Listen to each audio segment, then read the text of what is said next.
ಎಲ್ಲರಿಗೂ ನಮಸ್ಕಾರ. Welcome back to my channel. ಇವತ್ತಿನ ವಿಡಿಯೋದಲ್ಲಿ ಕುಂಬಳಕಾಯಿ ಪಾಯಸನ ತುಂಬ ಸಿಂಪಲ್ಲಾಗಿ ಟೇಸ್ಟಿಯಾಗಿ ಮಾಡೋದು ಹೇಗೆ ಅಂತ ನೋಡ್ಕೊಳ್ಳೋಣ. ಇದಂತೂ ಜಸ್ಟ್ ಒಂದು 10 ನಿಮಿಷದಲ್ಲೇ ಆಗಿಬಿಡುತ್ತೆ. ತುಂಬ ಸಿಂಪಲ್ ಪ್ರೊಸೆಸ್ಸಲ್ಲೇ ಮಾಡ್ಕೋಬೋದು. ಟೇಸ್ಟ್ ವೈಸ್ ಅಂತೂ ಸೂಪರಾಗಿರುತ್ತೆ. ಇದನ್ನು ಮಾಡ್ಕೊಳ್ಳಿಕ್ಕೆ ಮೊದಲಿಗೆ ಒಂದು ಹಣ್ಣಾಗಿರುವಂಥ ಕುಂಬಳಕಾಯಿನ ಸ್ಕಿನ್ ಎಲ್ಲ ತೆಗೆದುಬಿಟ್ಟು ಅದನ್ನು ತುರಿದ್ಬಿಟ್ಟು ಇಟ್ಕೊಂಡಿರಬೇಕು. ಹಾಗೆ 1 ಕಪ್ಪಷ್ಟು ನಾವು ಇಲ್ಲಿ ಕುಂಬಳಕಾಯಿ ತುರಿ ತೊಗೊಂಡಿದ್ರೆ ಅದಕ್ಕೆ 3/4 ಕಪ್ಪಷ್ಟು ಸಕ್ಕರೆ, ಹಾಗೆ ಒಂದು 1/4 ಲೀಟ್ರಷ್ಟು ಹಾಲನ್ನ ತೊಗೋಬೇಕು. ಹಾಗೆ ಸ್ವಲ್ಪ ದ್ರಾಕ್ಷಿ ಮತ್ತು ಗೋಡಂಬಿನ, ಬೇಕಿದ್ರೆ ಇಲ್ಲಿ ಸ್ವಲ್ಪ ಬಾದಾಮಿನೂ ಸಹ ತಗೋಬೋದು. ಹಾಗೆ 1 ಸ್ಪೂನಷ್ಟು ಏಲಕ್ಕಿ ಪೌಡರ್ನ ತೆಗೆದುಕೊಳ್ಳೋಣ. ಈಗ ಮೊದಲಿಗೆ ಕುಂಬಳಕಾಯಿ ಪಾಯಸ ಮಾಡ್ಕೊಳ್ಳಿಕ್ಕೆ ಒಂದು ಕಡಾಯಿಗೆ 2 ಸ್ಪೂನಷ್ಟು ತುಪ್ಪನ ಸೇರಿಸ್ಕೊಂಡ್ಬಿಟ್ಟು, ಹಾಗೆ ದ್ರಾಕ್ಷಿ ಮತ್ತು ಗೋಡಂಬಿನ ಫ್ರೈ ಮಾಡ್ಕೊಳ್ಳೋಕ್ಕೆ ಈಗ ದ್ರಾಕ್ಷಿ ಮತ್ತು ಗೋಡಂಬಿ ಎರಡನ್ನೂ ಸೇರಿಸ್ಕೊಂಡ್ಬಿಟ್ಟು ಫ್ರೈ ಮಾಡ್ಕೊಳ್ಳೋಣ. ಇಲ್ಲಿ ಬೇಕಿದ್ರೆ ಡ್ರೈ ನಟ್ಸು ನಮ್ಮ ಆಪ್ಷನ್ ಅಷ್ಟೇ, ಬೇಕಿದ್ರೆ ಪಿಸ್ತಾನೂ ಸೇರಿಸ್ಕೋಬೋದು. ನಮ್ಮ ಮನೆಗೆ ಯಾವ್ದು ಆಪ್ಷನ್ ಇದ್ದರೆ ಅದನ್ನು ಮಾಡ್ಕೋಬೋದು. ನೀವೇನಾದ್ರು ಬಾದಾಮಿ ಸೇರಿಸ್ಕೊತೀವಿ ಅಂತಂದರೆ ಬಾದಾಮಿ ಏನು ಈ ಥರ ತುಪ್ಪದಲ್ಲಿ ಫ್ರೈ ಮಾಡೋ ಅವಶ್ಯಕತೆ ಇಲ್ಲ, ಹಾಗೇ ಕಟ್ ಮಾಡಿ ಹಾಕ್ಕೋಬೋದು. ಈಗ ನೀವು ನೋಡ್ತಿರ್ಬೋದು ದ್ರಾಕ್ಷಿ ಮತ್ತು ಗೋಡಂಬಿ ಎರಡೂ ಸಹ ಫ್ರೈ ಆಗಿದೆ. ಇದನ್ನು ತೆಗೆದುಬಿಟ್ಟು ಇಟ್ಕೊಳ್ಳೋಣ. ನಾನು ಬಳಸ್ತಿರೋಂಥ ಹಾಲು ಇವತ್ತು ಹಸಿ ಹಾಲು. ನೀವು ಬೇಕಿದ್ರೆ ಕಾಯಿಸಿರುವಂಥ ಹಾಲು ಬಳಸ್ಬೋದು. ಹಸಿ ಹಾಲು ಬಳಸೋದ್ರಿಂದ ನಾವು ಈ ಪಾಯಸನ 2 ದಿನ ಇಟ್ಟರು ಸ್ವಲ್ಪ ಅದೇ ಥರ ತೆಳುವಾಗೇ ಇರುತ್ತೆ, ಗಟ್ಟಿಯಾಗಂತ ಆಗಲ್ಲ. ಅದೇ ನಾವು ಕಾಯಿಸಿರೋ ಹಾಲು ತೊಗೊಂಡ್ರೆ ಸ್ವಲ್ಪ ಗಟ್ಟಿಯಾಗೋ ಚಾನ್ಸಸ್ ಇರುತ್ತೆ ಮತ್ತು ಒಡೆಯೋ ಚಾನ್ಸಸ್ ಇರುತ್ತೆ. ಆದಷ್ಟು ಹಸಿ ಹಾಲನ್ನೇ ಬಳಸಿ. ಈಗ ದ್ರಾಕ್ಷಿ ಗೋಡಂಬಿ ಎಲ್ಲ ತೆಗೆದಾದ್ಮೇಲೆ ನಾವು ತುರಿದಿಟ್ಟಂಥ ಕುಂಬಳಕಾಯಿ ತುರಿ ಐತಲ್ಲ ಅದನ್ನೇ ಅದೇ ತುಪ್ಪಕ್ಕೇ ಸೇರಿಸ್ಕೊಂಡ್ಬಿಟ್ಟು ಒಂದು 3 ರಿಂದ 4 ನಿಮಿಷ ಫ್ರೈ ಮಾಡ್ಕೋಬೇಕು. ಈ ಥರ ಫ್ರೈ ಮಾಡೋದ್ರಿಂದ ಪಾಯಸ ತುಂಬ ಟೇಸ್ಟಿ ಆಗಿರುತ್ತೆ. ತುಪ್ಪದಲ್ಲೇ ಫ್ರೈ ಆಗಿರುತ್ತಲ್ಲ ಕುಂಬಳಕಾಯಿ. ಅಷ್ಟೇ ಅಲ್ಲ, ಕುಂಬಳಕಾಯಿ ಬೇಗನೂ ಕುಕ್ ಆಗಿಬಿಡುತ್ತೆ. ಈಗ ಒಂದು 4 ನಿಮಿಷ ಫ್ರೈ ಮಾಡಿದ್ದಾದಮೇಲೆ ನಾವು ಹಾಲು ತೊಗೊಂಡಿರ್ತೀವಲ್ಲ ಆ ಹಾಲನ್ನ ಸೇರಿಸ್ಕೊಂಡ್ಬಿಟ್ಟು, ಈಗ ಅದೇ ಹಾಲಿಗೆ ಮತ್ತೊಂದು 1/4 ಲೀಟ್ರಷ್ಟು ನೀರನ್ನ ಸೇರಿಸ್ಕೊಂಡ್ಬಿಟ್ಟು, ನಾವು 1/4 ಲೀಟ್ರಷ್ಟು ಹಾಲು ತೊಗೊಂಡಿದ್ರೆ 1/4 ಲೀಟ್ರಷ್ಟು ನೀರನ್ನ ಸೇರಿಸ್ಕೋಬೋದು.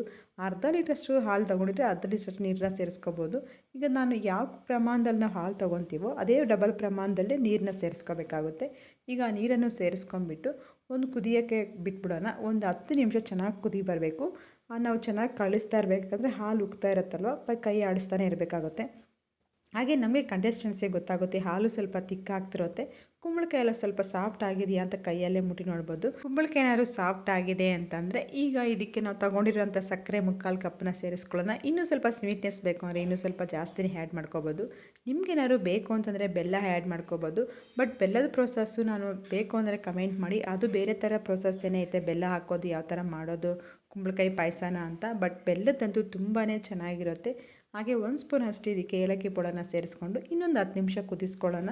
ನೀವು ಇನ್ನೂ ಸ್ವಲ್ಪ ಜಾಸ್ತಿ ಕ್ವಾಂಟಿಟಿಯಲ್ಲಿ ಏನಾದ್ರು ಪಾಯಸ ಮಾಡಬೇಕು ಅಂತ ಅಂದ್ಕೊಂಡ್ರೆ ಎಲ್ಲ ಐಟಮ್ಸು ಸ್ವಲ್ಪ ಜಾಸ್ತಿ ಕ್ವಾಂಟಿಟಿಯಲ್ಲಿ ಸೇರಿಸ್ಕೋಬೇಕಾಗುತ್ತೆ. ಈಗ ನೋಡ್ತಿರ್ಬೋದು ಒಂದು 5 ನಿಮಿಷ ಆಗಿದೆ.